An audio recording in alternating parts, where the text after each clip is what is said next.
Week 5, Documenting Multilingualism. How can we encourage conversations about the multilingual language use of our students, families, and communities? Perhaps you've heard this joke. What do you call a person who speaks more than 2 languages? Multilingual. What do you call a person who speaks 2 languages? Bilingual. What do you call a person who speaks only 1 language? An American. Bilingualism or multilingualism is the norm in many countries, especially in Europe. Estimates for the world are that 50% or more people are bilinguals. In the United States, you see here that the percentage is about 20%, but has been consistently increasing over time. Bilingualism may not be the norm in the United States yet, but there are pockets, especially in many urban schools, where bilingualism is indeed the norm. This week's Make It Work activities help us document the language use of our communities.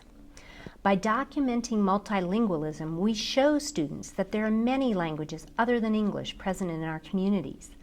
Our bilingual students become the norm. They do not have to feel different all the time. By calling attention to bilingualism around the world, we elevate the status of languages in our schools and communities. To help prepare you for the Make It Work activities, let's look at some big ideas which may arise when studying the languages of our communities. You do not need to be an expert on languages, but some background may help you guide discussions in your classroom. We will also show you classroom connections with the big ideas. The classroom connections are dream projects meant to inspire you. Rest assured, the Make It Works are much smaller in scale.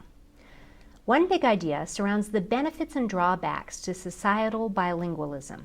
On the one hand, there are benefits to bilingual societies: multicultural identities, educational, cognitive, and economic benefits. On the other hand, people worry that societal bilingualism may undermine political unity and cohesiveness, and that it will be a logistical nightmare. There is no right answer to this conflict. But what an amazing topic for an argumentative piece of writing. The diversity of languages in the world is another likely topic of conversation. Just as the diversity of the natural world brings beauty, richness, and health to the world, so it is with the diversity of languages. Papua New Guinea, which is about the same size as California, is the most linguistically diverse country, with close to 830 languages spoken. North Korea and Cuba are at the bottom of the list, which means that most of their populations speak the same language. This map also talks about the diversity of languages. India and Africa are the most linguistically diverse, while Brazil and some other neighboring countries in South America are not very linguistically diverse.